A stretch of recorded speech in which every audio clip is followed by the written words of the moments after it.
Hello and welcome to another I Draw You Watch the weekly video where I draw a picture that goes on my website and I talk over the top of it about any old nonsense. This week I'm going to talk a little bit about making a webcomic because I haven't really spoken about it yet and we're 17 odd weeks into doing this. So I should probably talk about that a little bit just in case the people that are watching this are interested in comic making rather than just the nonsense that I drag on about. This joke is for last week. It was July 15th's joke, and it's a very common story about when women say they are fine. We all know what that means. I mean, when a woman says, I mean, if anyone who's been in a relationship knows, and for those of you who haven't been in a relationship, or certainly not a long-term one yet, look out for this. When you say to a woman, "What's the matter?" and they go, "I'm fine," they are not. That is a grenade. That is a warning. That is a bow shot. That is a fucking, you know, the flash before the bang. They're fine. They are far from fine when they say they're fine. It's the word they use when they're fucked off, but they don't want to talk about it, or they want you to guess, which is often the case. The conversation should go like this: "What's the matter?" "Guess." And then you come up with a few things, and some of them she might not have realised you're doing and piss her off more. So it always works out an absolute treat when a woman says she's fine. So I did a little take on this theme in so much as, look at the lines are going over here and I've still not realised I'm drawing on the wrong layer. What a bell end. You're drawing on the balloon line. There we go, I recognise. Oh no, everything gets swapped around. That's it. Layers down, up. Good. Yeah, they're never, you know, Jodie doesn't really do it. When Jodie's pissed off, I know she's pissed off because she's pissed off. She doesn't, you don't ask her what's going on. She's like, "Nothing, I'm fine." You know. It's always, "What's the matter?" And then she tells me what the fuck the matter is. And it's generally something I've done. So, you know, it is what it is. I piss her off a lot of the time. Listen, you don't go through a relationship without annoying the other person sometimes. You just got to, you know, learn to accept that occasionally they will annoy you and you will annoy them, and get past it. And try to get past it quicker than wasting a whole night fucking arguing about something ridiculous. And also, you know, common interests and stuff, that also helps. You know, love, whatever, you know, all that guff. But as Dennis Leary said, it's generally just stay the fuck away from each other. No, I'm joking. It's, yeah. You know, we don't play any of those sort of games. If we're fucked off, we tend to tell each other straight away, and then it gets dealt with, which is pretty cool. Something that I learned over years of going out with women and bottling shit up because I thought I was going to piss them off, when in fact they were pissing me off most of the time, and I should have just said something and dealt with it and then moved on. And if they couldn't deal with it, you know, you end the relationship. It's ridiculous how many fucking times I would keep shit that pissed me off to myself just for an easy life, whereas now it just all gets aired and it gets dealt with pretty quickly. Jodie came up with this joke during a time when I pissed her off, which was awesome. And we were sitting in silence, and she thought of this, the whole well, if you're not going to talk to me, why don't I just put on what I want to watch type situation. And yeah, it was pretty good. I added the "I'm fine" bit. Or no, I think Jodie came up with the "I'm fine" bit, knowing about the whole situation of people saying I'm fine, and then I just sort of put the jigsaw puzzle together to make the full joke. Drawing in pink today, which is a delight. So that's basically the joke. You can go and see it, the link's below. Making webcomics. Well, where do I start? Let's just start at the beginning and see how long it takes me, and if it goes on, we might do this part 2 next week as per a different drawing. Oh, they'll copy and paste. Cheat. I only ever copy and paste a sketch. I never copy and paste an ink. but sometimes the body positions are exactly the same, so there's no need to fuck about it. Why waste time? It's not like I'm making money off this at the moment. It's just, you know, something to entertain people. I'm creating, and you know, I'd rather get one out. I'm sure I've said this before. Anyway, let's go back. Comics making. When did I want to become a comic creator? I was always interested in Fred Bassett and Garfield and Snoopy when I was growing up. Fred Bassett's an English comic about a basset hound. In the same vein as Garfield, it's a dog that can speak, or can't speak, but it can, you know, it's thought bubbles and it speaks around the other dog people and that. Dog people? The other dogs. And you got Garfield, and then obviously Peanuts. And I used to love reading them comics, but I never had any inkling that I wanted to draw my own comic.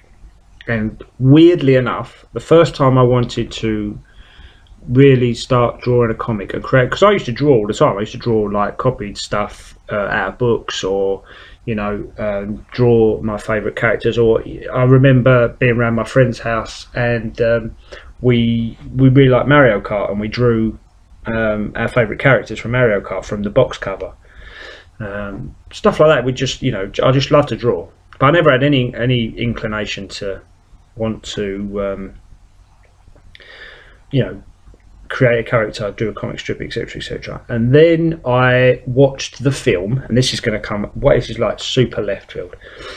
I watched the film 3 Men and a Baby. Weird, eh? And in that film, so I'm going to take a drink of cider. So a moment's silence for my cider. Oh, that's delicious and cold. A perfect combination for cider. So I watched 3 Men and a Baby, and which is an odd thing, but if you do recall, Michael, played by Steve Guttenberg, was a satirist for a newspaper, and he drew a comic called Johnny Cool, about like it was like a tiger or something. And he drew that comic strip, and just seeing his like his working area with the easel set up and everything, and thinking that's his job, I used to think, Jesus, that would be a fucking excellent job to have. Can you imagine just drawing comics for a living? You get up in the morning, you get yourself some breakfast and that, and then you sit down at a table and you draw a comic. You come up with a joke, you draw a comic, and then you give it to someone, and they print in a newspaper, and that's it. So at that point I was like, oh man, that'd be an excellent idea. So I started drawing comics, and I have gone through so many ideas for comics. The first comic I came up with was DJ Cat, who was a cat disc jockey, of course. Like, I mean, just one of that, you know the one, DJ Cat, of course. And that was based on, I kind of liked Snoop Dogg when I was like 10, 11. Oh, sorry, 11, 12, I guess. And not that that matters. So I was like, oh, Snoop Dogg, he's like a cool rapper with a dog name. DJ Cat. Yeah, man, that'd be cool. Then I realised I couldn't really draw cats very well. I used to draw Sonic the Hedgehog a lot. And when Sonic 2 came out, I used to draw Tails a lot, because I preferred Tails to Sonic. And then, and I figured if I moved, like if I changed the features of Tails enough, it kind of looked like a cat. So that was my cat drawing, and then I made a few comic sketches, and they were awful, and the jokes were appalling, and I didn't really have any sort of structure. I didn't really know how big to draw, because there's no, you've got to think, this is in like 92, when I've got absolutely, there's no internet, so there's no frame of reference for me about how to get, you know, comics and stuff. So I buy how to draw books down the library, or not buy them but rent them, because if you buy them in the library, it's kind of defeats the object. So I rent them in the library, and then I bring them home, and they show you how to draw, and you get the basic figures, you know, with the circles, and then you got the definition, and then you draw blocks, and you draw arms, you draw stick figures, and you draw motion, and all that sort of nonsense, which didn't really help for the cartoon. It did really help for the setup of how to set up. And if you're interested in sizes and how to set up, I do have a video on the site of how to set up a 3-panel strip template. So if you're interested in doing it, go and look at that. It's step by step. It tells you exactly how to do it in Photoshop. and it gives you the basic sizes, so you can do it in any. You can do it in Adobe or Paint even if you wanted. But I'm getting off topic. So I had no resources like that, so I would just be drawing them any old size. And then as I got better at sketching sort of half torso forms, I came up with this character called Biffo, who was a dog, and it was very much Biffo and Lawrence, these two characters, which is where Lawrence came from instantly. Biffo and Lawrence, it was a dog and a cat, and they were basically just pets, but I would make jokes out of normal situations, but just as if it was happening in the pet world. So this is one of the dog shit jokes I came up with when I was like 14, 15. Okay, so panel 1, you'd have Biffo's trying to teach Lawrence how to ask a girl out, which is ironic considering the storyline I was just about to come up with on Sound Controller, which you'll see in the next week or so. But Biffo is trying to teach Lawrence how to date. So he's and he says, right, so when you get all the food set up, and then once all the food is set up, what would you do next? And he said, I don't know. And he says, panel 2, you've got to set up some music. Like a little bit of mood music, something that's going to set the scene perfectly. And in panel 3, it was like Macy Gray, and then Biffo slapping his forehead. Shit joke, but I really hated Macy Gray at the time, so to me it was quite funny, because she's god awful. So there'd be jokes like that basically, and it would go on and on and on. And there'd be just slapstick jokes like someone talking while they were walking, and then one of them walks into a lamp post. It's just the nonsense that I read in Garfield and Peanuts books since forever. And then I started getting into more comic strips like Calvin and Hobbes, Liberty Meadows, and PvP. And it was at that point I started thinking, oh man, I need to learn how to draw people a little bit better. So I started drawing people, and I came up with this strip about a vet. Oh no, it was a pet shop. It was basically Liberty Meadows. It was just completely a Liberty Meadows ripoff. I had like 4 animals, which was Biffo and Lawrence, because I knew how to draw them already. So I had a dog and a cat. I had a parrot, and because it had like a dark covering across its eyes, I called it Shifty, and it was like a thief parrot.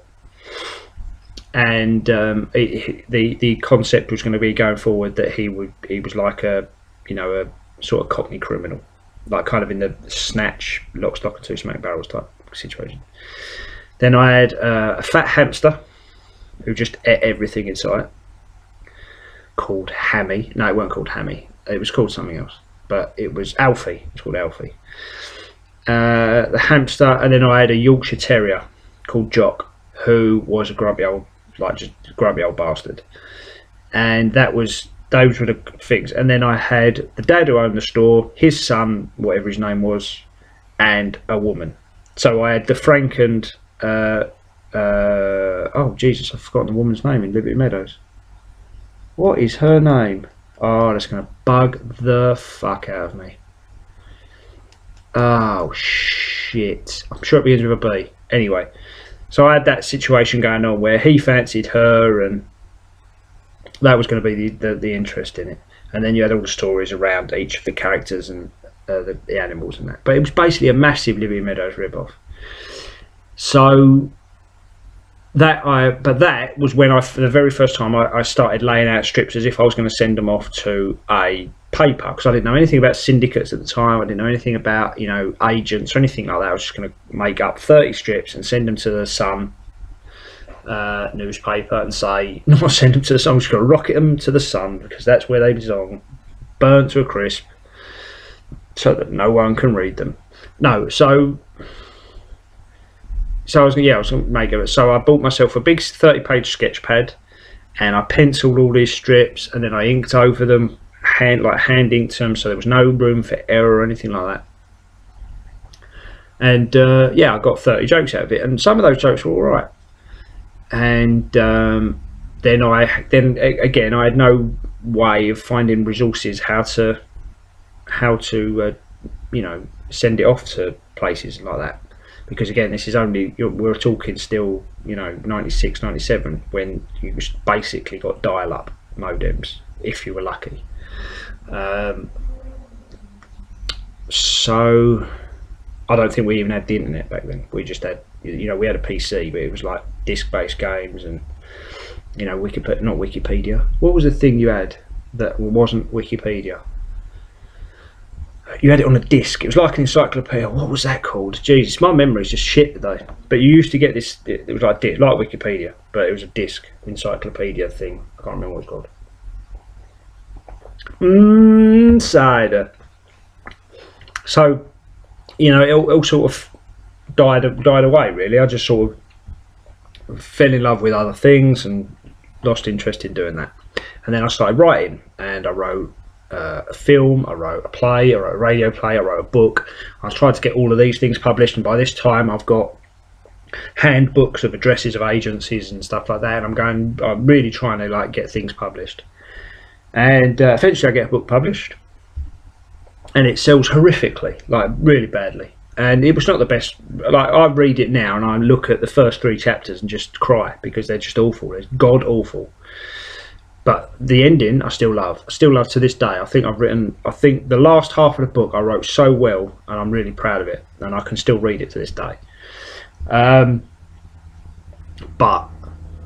that obviously, all of this focus took my focus off of comics. And all this time I'm still really into Marvel, still really into Image. I had a full collection of like Witchblade, Darkness. Started getting into the Avengers when they started redoing some of the Avengers stuff, and then I started getting into what prompted me back into it. I saw these videos online by people who have been fans of mine for a while will know. I saw the Zero Punctuation videos on The Escapist by Yahtzee. Well, I didn't see him on The Escapist, I saw him on YouTube. I saw his Darkness video on YouTube, and I watched it and I thought it was hilarious. So I thought, oh man, I want to do something like that. So, which is why I did the Ranting Monkey.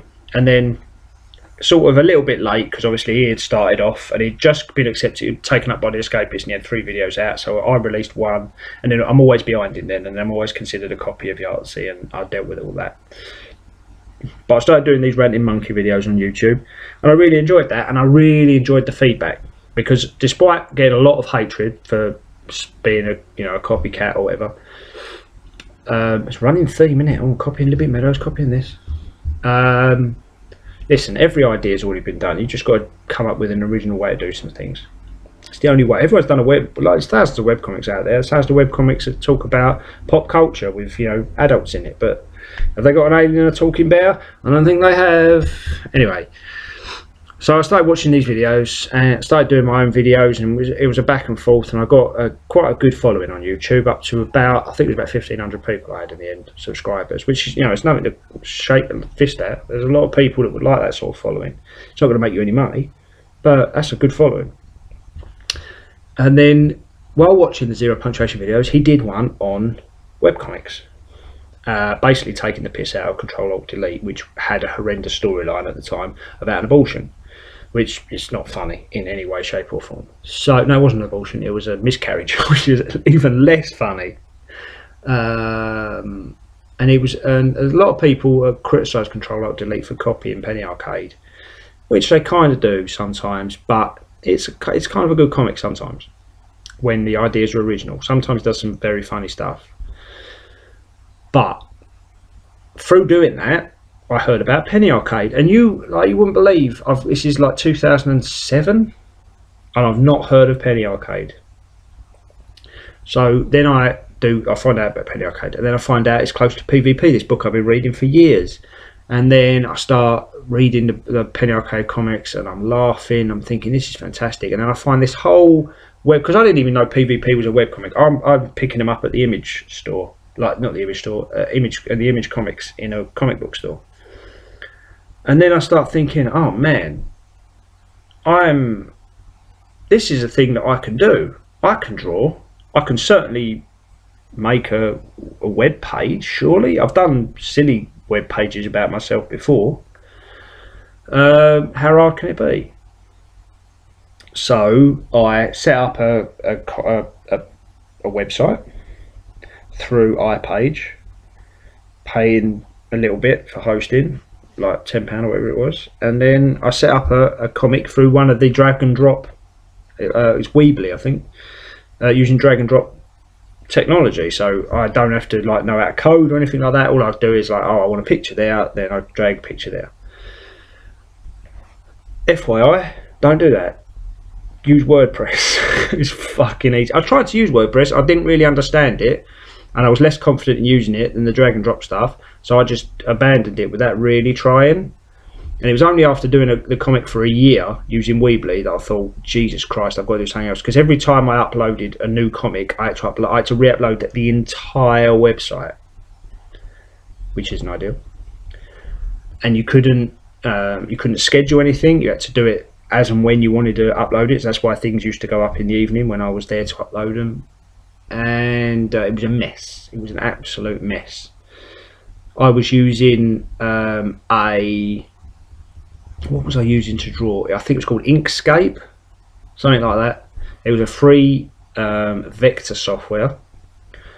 I was using a graphics tablet that I purchased for £35 out of Argos, and it was absolutely nothing wrong with that. I used that for a long time, and I've got a bamboo Wacom now, but that tablet I had no problems with. It was the Inkscape that was a nightmare to use because it was colouring. It used to crash my computer.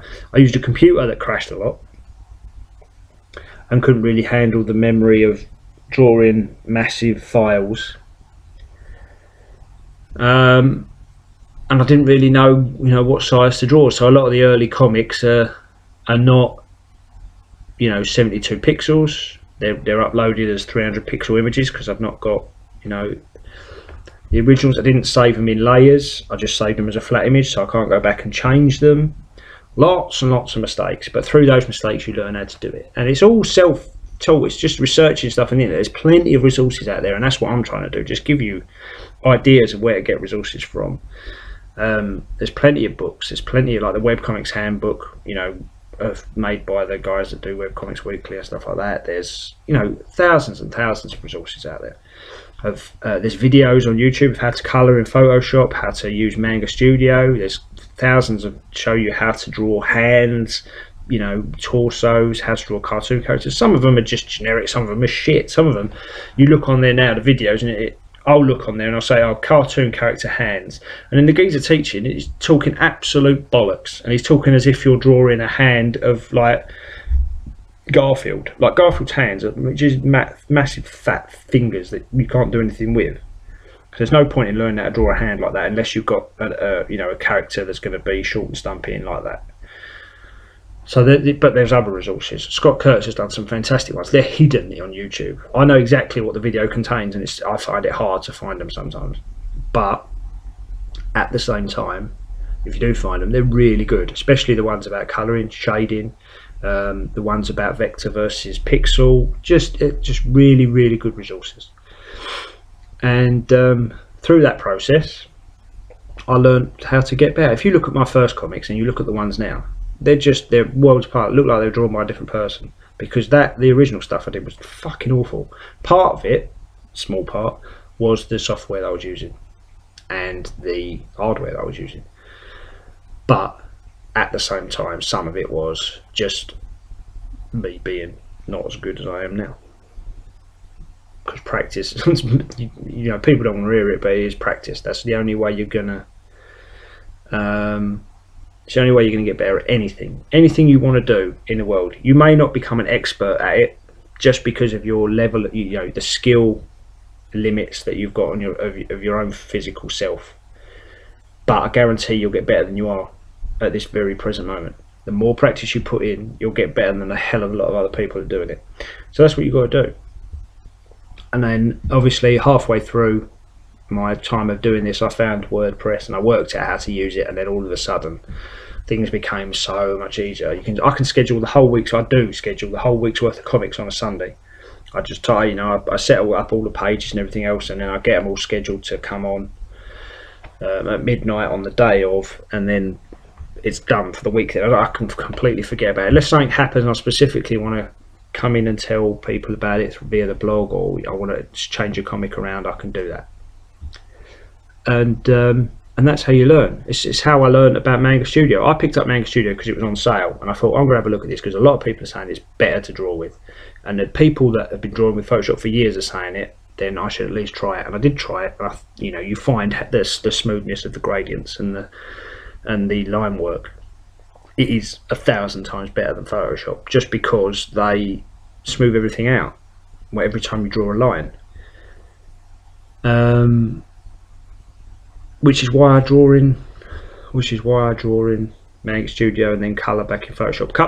Colouring in Photoshop and the stuff you can do in Photoshop for colour is much better than Manga Studio, as far as I'm aware at the moment, because I'm not 100% on Manga Studio. But I've tried to colour in it, and it doesn't work for me. I mean, plus I've got my colour palette saved in there, and it's just a bollock to try and fucking transport it across. But that's basically how I got here. That's how I got to this point of sitting in a room with a cider, talking about my drawing process, or my creative process, or my creative progression, in front of one of my most recent creations, which I mean, look at this face. That is a fucking excellent. Look at that smirk. He knows what he's doing. He's putting on his Rocky Marathon, and there's not a damn thing she's going to do about it. It's just good. It's just I'm really happy with how this entire strip came out. To be honest, the whole thing. I've said before about when you find a click, it just, when drawing a character just clicks, and I've got that with Jodie now. Like the ability to draw her quickly and be confident in what the outcome's going to be. She's right up there now with the other 4 main characters, which is why she's been in a lot more of them. That end, I've just needed her in the stories because of the female perspective. But having said that, there is a new female character coming very soon, and by that I mean next Wednesday. So I hope you keep reading. I hope you've enjoyed this episode again of I Draw You Watch. Hopefully something magical will happen in the gaming world soon that I can talk about. What I can say is that Ripper is coming to a close, and I already have the next playthrough ready to take its place, so you'll still be getting 3 videos a week. I know that it's meant to be Monday, Tuesday, Thursday, and I'm kind of getting these up on a Tuesday, that with the XCOM video, but it's just a case of that's the first time allotted time in the summer that I get to do it. In the winter, you'll find the schedule is a lot better, just because I've got a lot more time on my hands. But in the summer, I tend to be quite busy with cricket and coaching and all the other commitments that I've got. Plus, I'm moving house, so look, I'm not gonna slow down in my schedule. I'm just letting you know that that's why it fluctuates a little bit. But you still get 3 a week, so I hope that you continue to enjoy them. Obviously the comics are over on the site. You'll get another XCOM this week, as well as another Ripper, and then after Ripper is a brand new game, which I'm going to record the first one right after this video. So I'm really excited. I'm not going to tell you what it is. I'll announce it at the time. But suffice to say, it's a much more up-to-date game than both XCOM and Ripper. Okay, that's me for another week. Hope you've enjoyed it. Like I said, please check out the website and tell your friends, because I just like sharing my comic with people. I'm not there to make money really anymore. I know the deal. I know that it's a lightning in a bottle type thing, but it's the same with my book. I just wanted as many people to read it as possible in the end, just because it's something I've created and I want to share it with people. So, having said that, please enjoy, please share with your friends, and I will see you next week on I Draw You Watch. See you later, guys.